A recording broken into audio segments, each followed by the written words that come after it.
Yang ada kita dua sama sekolah nak, mau ada batiku sama sekolah apa, aku. Siap guys, siap, siap, sedap, sedap, nang sedap. Kau ambil dahi aja. Jangan mau tak. Selamat petang. Hari itu hari Sabtu. Apa bulan no? 18 kah? Bulan 4. Hari tu kami cheat day lah. Kita cheat day. Kami si jogging. So petang tu kami mau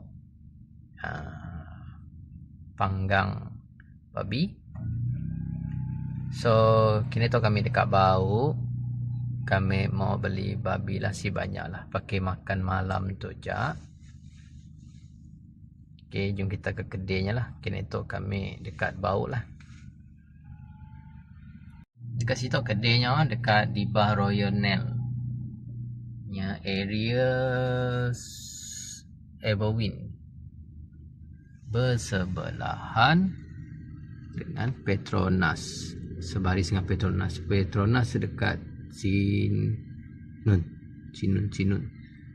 Okay. Apa nama kedai tu kat Top Fresh Butcher. So far memang kami beli babi dekat situ lah. So far saya dah keraguan untuk si beli dekat sia sebab nya okey, dah lama kami beli dekat sia. Okey, jom kita pilih dulu.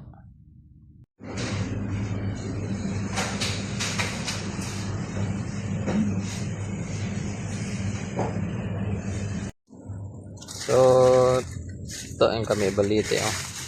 Sekilo RM30 pork shoulder. So total RM42.25. Sekilo 30 ha. Kami dapat harga RM42.25. Okey.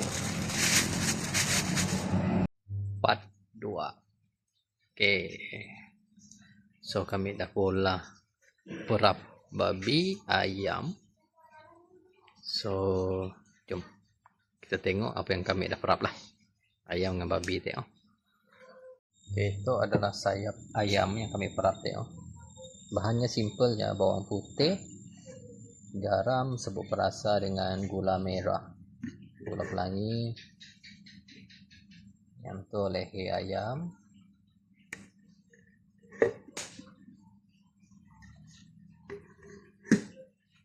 Dengan untuk yang special babi lah.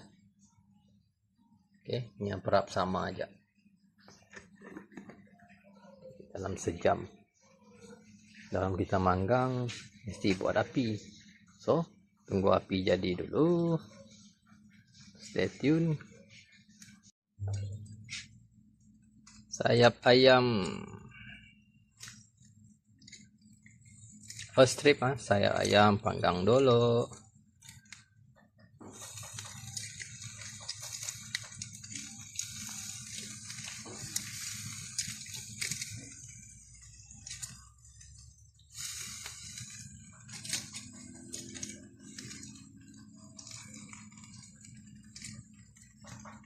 Panas.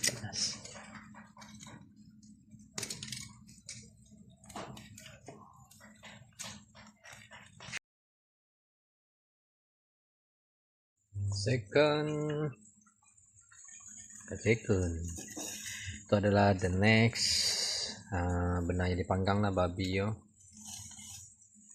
Okay, non halal. Sekejap lagi dah masak. Malas nak potong, memang panggang besar-besar punya.